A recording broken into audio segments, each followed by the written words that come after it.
வணக்கம் நண்பர்களே, நான் உங்கள் லலிதா பேசுகிறேன். இன்றைக்கி நான் உங்களுக்கு ஒரு பிஸ்னஸ் கொண்டு வந்திருக்கேன். பிஸ்னஸ் என்ன அப்படின்னு சொல்லி பார்த்தீங்க அப்படின்னு சொன்னால், மார்க்கெட்டில் டிமாண்டாக ஓடிக்கிட்டு இருக்கிற பிஸ்னஸ் தான். அந்த பிஸ்னஸோட மிஷின்கள் எங்கே கிடைக்கும், அந்த பிஸ்னஸ்க்கு தேவையான பொருட்கள் எப்படி வாங்கலாம் என்னங்கிறத நம்ம பார்க்கலாம். எப்படி பிஸ்னஸ் பண்ணலாம், பிஸ்னஸோட லாப நஷ்டங்கள் என்ன அப்படின்னு சொல்லிட்டு நம்ம வீடியோக்குள்ளே போய் பார்க்கலாம். வீடியோக்குள்ளே போகிறதுக்கு முன்னாடி நம்ம சேனலை சப்ஸ்கிரைப் பண்ணலை அப்படின்னா பண்ணிக்கோங்க. பக்கத்தில் வர்ற பெல் பட்டனை நீங்கள் கிளிக் பண்ணிங்கன்னா நான் போடுற வீடியோஸோட நோட்டிஃபிகேஷன் வரும். இந்த பிஸ்னஸ் என்ன அப்படின்னு சொன்னால், டிமாண்டாக ஓடிக்கிட்டு இருக்கிற லேடிஸ் தலையில் வைக்கிற ஹேர் கிளிப் பிரிண்டிங் மிஷினை பற்றி தான் நம்ம பார்க்க போகிறோம். ஹேர் கிளிப் பிரிண்டிங் மிஷின் பார்த்தீங்க அப்படின்னு சொன்னால் எங்கே கிடைக்கும், என்ன மிஷின் எப்படி ஃபங்க்ஷன் ஆகுது என்னங்கிறத நம்ம இப்போ வீடியோக்குள்ளே போய் பார்க்கலாம்.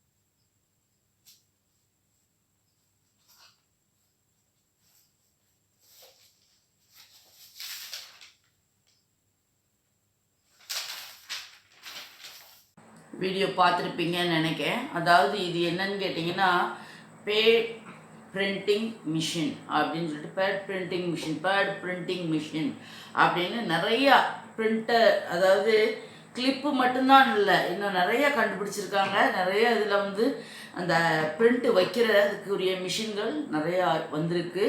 இதில் நம்ம எடுத்துக்கிட்டோம்னா கிளிப்போட ரேட்டு இந்தியா மார்ட்டில் உங்களுக்கு 3 ரூபாய்க்கு கிடைக்கி. கிளிப்போட ரேட்டு 3 ரூபாய்க்கு கிடைக்கி. அந்த பிரிண்ட் பண்ணுறதுக்குரிய கலர் மை இருக்குது பார்த்தீங்களா, அந்த மையை ஒரு இதில் ஊற்றிட்டு தான் இப்படி எடுத்து அதை வைக்கும். அந்த மை, கரண்ட்டு பில்லு எல்லாம் சேர்த்து அது ஒரு 2 ரூபா,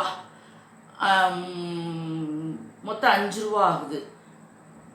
நம்ம என்னன்னு கேட்டிங்கன்னா, மேக் பண்ணுறதுக்கு 5 ரூபா, அதை நம்ம செல் பண்ணுறோம் அப்படின்னா 8 ரூபாய்க்கு செல் பண்ணலாம்.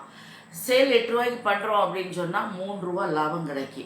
ஒரு கிளிப்பில் 3 ரூபா லாபம் அப்படின்னு சொன்னால், ஒரு நாளைக்கு நீங்கள் ஒரு கடைக்கே ஒரு நாளைக்கு நீங்கள் ஒரு இடத்துக்கு, ஒரு கடைக்கோ, ஒரு ஷாப்புக்கோ, ஒரு ஷாப்பிங் மாலுக்கோ, சூப்பர் மார்க்கெட்டுக்கோ, இங்கே அங்கேன்னு சொல்லிட்டு ஒரு கிளிப்பை நீங்கள் ஒரு 500லேருந்து 1000 இது சேல் பண்ணிங்க அப்படின்னு சொன்னால் உங்களுக்கு பெர் டே 1500 to 3000 வரைக்கும் ஒரு கிளிப்பை எல்லாம் பிரிண்ட் எல்லாம் பண்ணி கொடுத்து கிளிப்பு வாங்குறது 3 ரூபா, பிரிண்ட்டு கரண்ட்டு பில் எல்லாம் சேர்த்து ஒரு கிளிப்புக்கு நம்ம செலவழிக்கிறது 5 ரூபா, நம்ம சேல் பண்ணுறது 8 ரூபா அப்படின்னு சொன்னால் 3 ரூபா லாபம் கிடைக்கும். 3 ரூபா லாபம்னா 100 கிளிப்பு விற்றோம்னா 300 ரூபா வருது. கிட்டத்தட்ட நம்ம 500 கிளிப்பு விற்கிறோம்னு வச்சுக்கோங்களேன், 1500 ரூபா.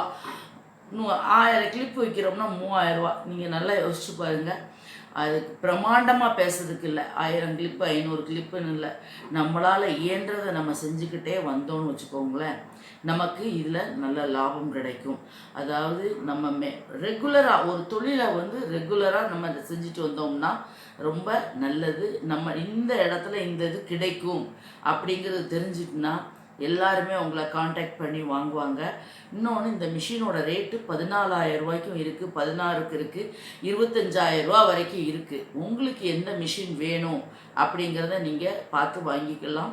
இந்த லிங்க் டிஸ்கிரிப்ஷனில் போட்டிருக்கேன், நீங்கள் பாருங்கள். அதே போல் என்னன்னு கேட்டிங்கன்னா, பிஸ்னஸை நீங்கள் தொடர்ந்து செஞ்சுட்டு வாங்க. இதை நீங்கள் ஆன்லைனில் செஞ்சீங்க அப்படின்னு சொன்னால் இன்னும் உங்களோட பிஸ்னஸ் டெவலப் ஆகும். பிஸ்னஸ் டெவலப்பிங் எப்படின்னு கேட்டிங்கன்னா, இப்போ பாருங்கள், ஒரு ஜவுளிக்கடை இருக்குது. அந்த ஜவுளிக்கடை இந்த ஊரில் தான் இருக்குது, ஒரு ஊரில் இருக்குது, அந்த ஊருக்கு மட்டும்தான் தெரியும். இதை நீங்கள் ஆன்லைனில் நீங்கள் பண்ணுறீங்க அப்படின்னு வைக்கும்போது ஆல் ஓவர் வேர்ல்டு வரைக்கும் தெரியும். ஒரு வெப்சைட் ஓப்பன் பண்ணி அந்த வெப்சைட்டில் உங்களோட ப்ராடக்ட்ஸ்களை போட்டு அந்த ப்ராடக்ட்ஸோட ரேட்டு எல்லாம் நீங்கள் போடும் பொழுது வெப்சைட் மூலமாக நீங்கள் பிஸ்னஸ் பண்ணுறீங்கன்னா உங்கள் வெப்சைட்டு பலமடையும், உங்களுடைய வியாபாரமும் வலுவடையும். வியாபாரத்தை உலகமெங்கும் நீங்கள் கொண்டுட்டு போகலாம். அதை குறித்து நீங்கள் திங்க் பண்ணுங்கள். இந்த பிஸ்னஸை குறித்து யோசிச்சு பாருங்கள். நான் ஒரு 50% தான் உங்களுக்கு சொல்லியிருக்கேன். மீதி உள்ளதை என்னன்னு கேட்டிங்கன்னா உங்களுடைய திறமையில தான். இப்போ நான் ஒரு பிஸ்னஸ் பண்ணுறேன்னா அது என்னோடய திறமை தான். இரவும் பகலும் என்னோடய பிஸ்னஸை நான் எப்படி டெவலப் பண்ணி கொண்டு வரணும் அப்படிங்கிற யோசனையும் எண்ணங்களும் எனக்குள்ளே தான் தோன்றும். என்னோடய பிஸ்னஸ் உங்களுக்கு தோன்றாது. எனக்குள்ளே தோன்றும் பொழுது என்னோடய பிஸ்னஸோட நுணுக்கங்களை நான் ஆராய்ந்து அறிந்து அதற்கேற்றாப்புல நான் செயல்படும் பொழுது தான் என்னோடய பிஸ்னஸ் விரிவடையும். பிஸ்னஸ் விரிவடையும் பொழுது வாழ்க்கையில் செழிப்படையலாம். ஆகையினால உங்களுக்கு வீடியோ பிடிச்சிருந்தது அப்படின்னா லைக் பண்ணுங்கள், ஷேர் பண்ணுங்கள். இந்த பிஸ்னஸ் உங்களுக்கு சூட் ஆகும் அப்படின்னு சொன்னால் இது நிறைய சேல் பண்ணலாம். கிளிப்புன்னு எடுத்துக்கிட்டிங்கன்னு வச்சுக்கோங்களேன், பீச் ஓரங்களில் உள்ள கடைகள், ஷாப்பிங் மால்கள், சூப்பர் மார்க்கெட்டு, உங்கள் ஏரியாவில் உள்ள கடைகளுக்கு ஒரு 10 பாக்கெட் போட்டு 10 கிளிப் போட்டு ஒரு பாக்கெட்டு ஏகப்பட்ட. நீங்கள் திங்க் பண்ணி பாருங்கள் எத்தனை இடங்களில் இந்த கிளிப்புகளை வியாபாரம் பண்ணலான்ட்டு. அதே போல் நம்ம மட்டும்தான் பண்ணுறோன்னு சொல்ல முடியாது. காம்படிஷன் உள்ள தொழில் தான். நிறைய பேர் இதை பண்ணுவாங்க. ஏகப்பட்ட பேர் பண்ணுவாங்க. அதில் நீங்கள் பண்ணுறது சிறப்பாகணும் அப்படின்னு சொன்னால், ஒரு தொழில் பண்ணுறது சிறப்பாகணும்னா நீங்கள் இரவும் பகலும் கண் விழித்து உங்களுடைய தொழிலை குறித்து உங்களுக்கு ஒரு தூர தரிசனம் இருக்கணும். இது என்னோடது இந்த வருஷத்தில் இது இவ்வளோ தூரத்துக்கு போயிடும் அப்படிங்கிற ஒரு தரிசனத்தோடு நீங்கள் வியாபாரம் பார்த்தீங்க அப்படின்னு சொன்னால் ஜெயிக்கலாம். தொடர்ந்து வீடியோ பாருங்கள். வீடியோ பிடிச்சிருந்தால் லைக் பண்ணுங்கள், ஷேர் பண்ணுங்கள், கமெண்ட் பண்ணுங்கள். நன்றி, வணக்கம்.